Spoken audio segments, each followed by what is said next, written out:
We hope to finish up the crime scene investigation and all the forensic analysis by tomorrow night, and then that will be turned back over to the local officials. Were any other persons involved? We have no reason to believe, or no information that anybody else was involved in this crime. There's some question about the pregnant female inside the church. Again, she's one of the victims inside the church, and we're not prepared to release any information regarding the victims inside the church until we get confirmation from the medical examiner's office. There was a question regarding domestic terrorism. By definition, we have no reason to believe that this crime was politically motivated or based on religious beliefs. We have no reason to believe that. There was questions regarding the suspect's mother-in-law. She was not in the church. She does attend this church, but we know on Sunday when this crime occurred, she was not in church. Beyond that, there were some questions regarding the weapons purchase. I believe those were answered. Some questions regarding search warrants. We are executing search warrants, such as the evidentiary search warrant on the cell phone. But with that, that's all I have, and I'll open it up to you all for questions. I know you have to be very careful when you tell us you cannot answer certain questions. I'd like to ask you general questions that are absolutely okay for an answer. In the issue of the motive, I'm not asking you any specifics. Do investigators, however, believe they have a handle? They believe they know what the motive is without telling us what it is? There's still a lot of interviews to be done. We have some indication on what the conflict was between the family. You know, what the timing and stuff like that. There's still a lot of work to be done. As I said, it's only 48 hours into this. How can someone be denied the right to still carry a weapon and still be able to purchase weapons?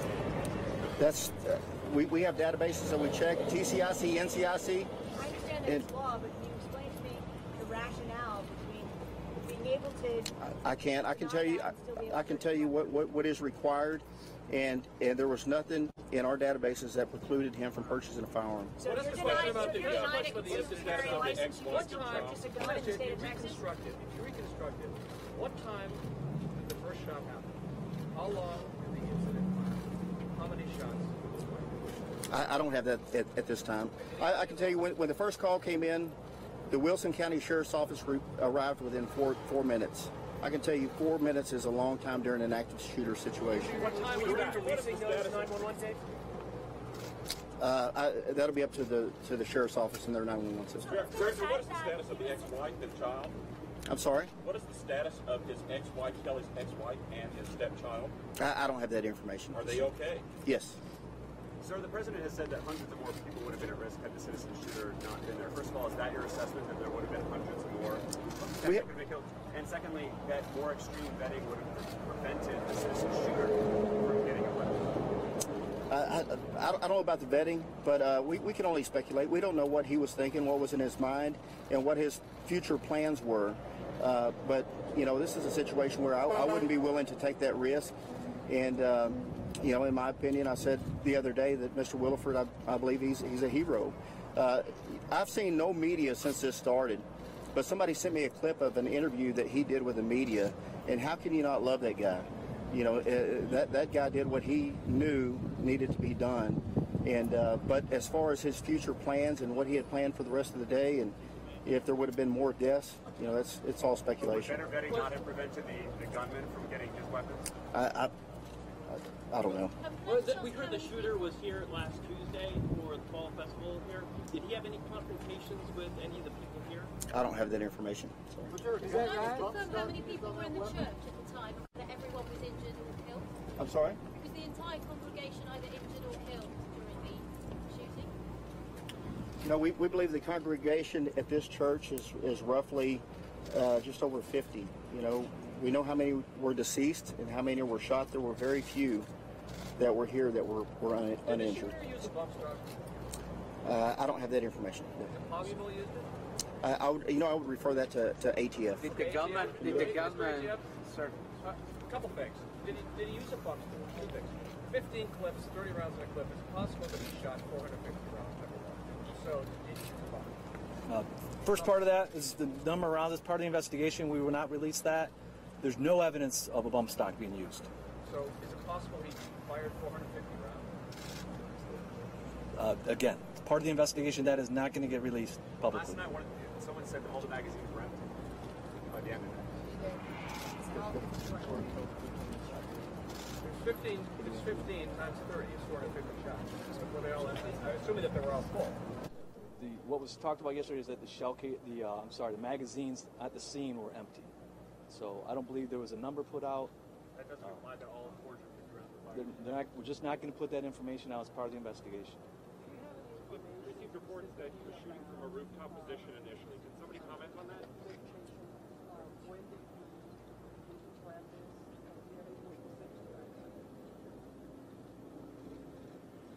I'm sorry, I didn't hear you. About premeditation, do you have any specific, or do you have any evidence when you began to plan this Attack. We do not at this time. And to answer your question, we have no information that he was shooting from a rooftop. We don't have any facts to support that. We're the fact finders, and we're collecting the facts that we find. Can you speak a little bit about what the shooting position he had was? He changed position. He walked, he moved. And as far as the magazines, you know, they're 30-round capacity magazines. How many rounds he actually had in those magazines, a lot of that trajectory work is being done this morning, so we can't answer that. Sheriff, I am spreading text messages with your mother-in-law. Do we know when this was sent? Was it this weekend? Was it a week ago? What is that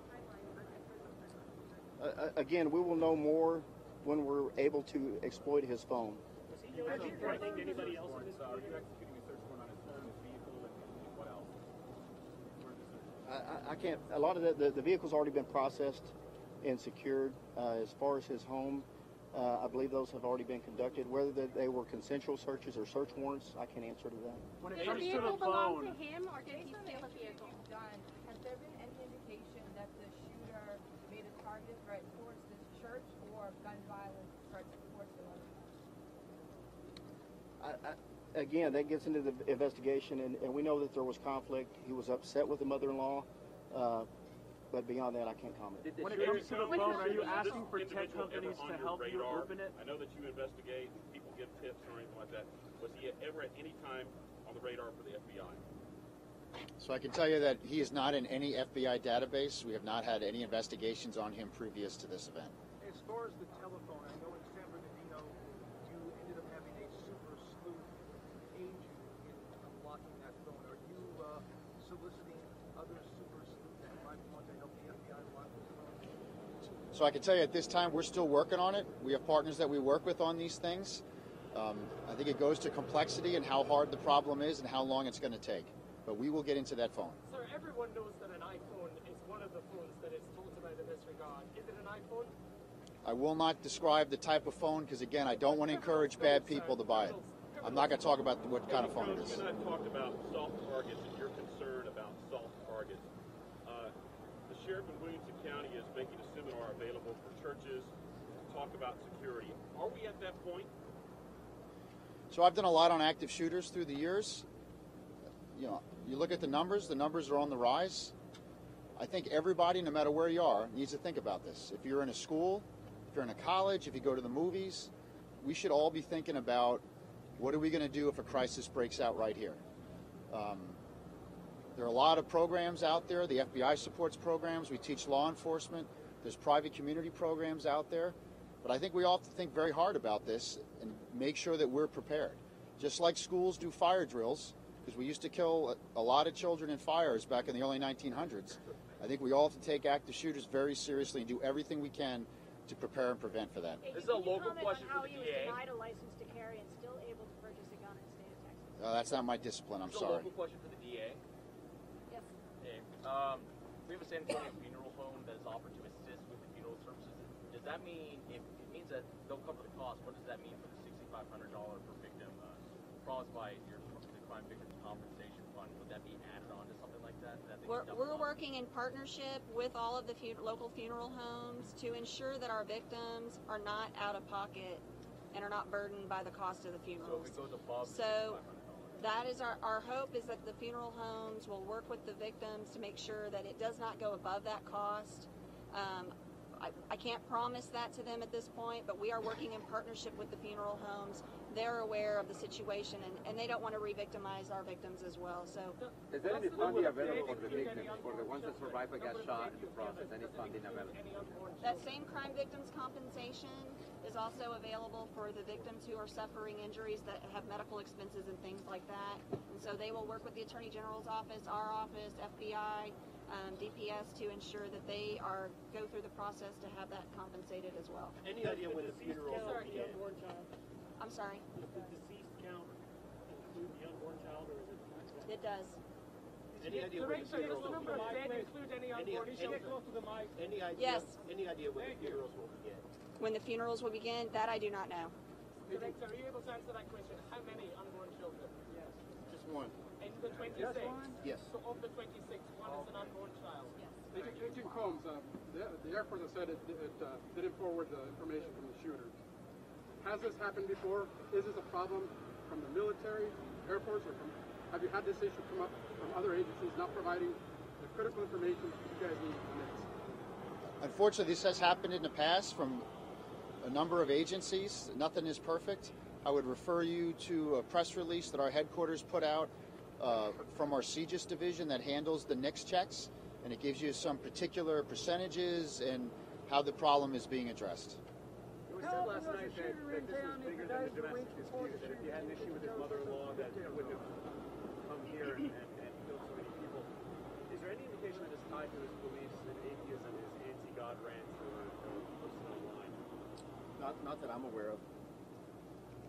Do we have a timeline as far as when did you start shooting? I mean, did you start shooting from the outside of the chapel, or did you start when he walked into the chapel? Did you guys have established that yet?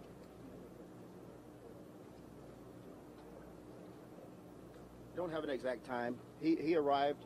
He was seen at the Valero. We know he went to the church. He exited.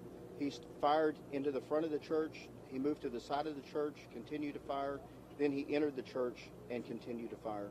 But as far as the exact time, I think, you know, with the 911 calls, we can tell you the first call that came in, and with our Good Samaritan, of course, you know, he was there. We know when the call came in, within 4 minutes, the Wilson County Sheriff's Office arrived on scene. But as far as the exact time of the first shot, I can't answer. When was the call? Firing into the church from outside, correct?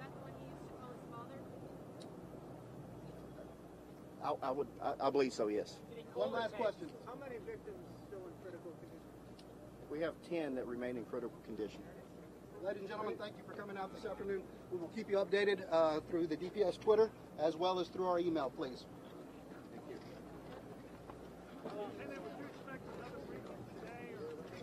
Continue to follow us on Twitter, please, sir.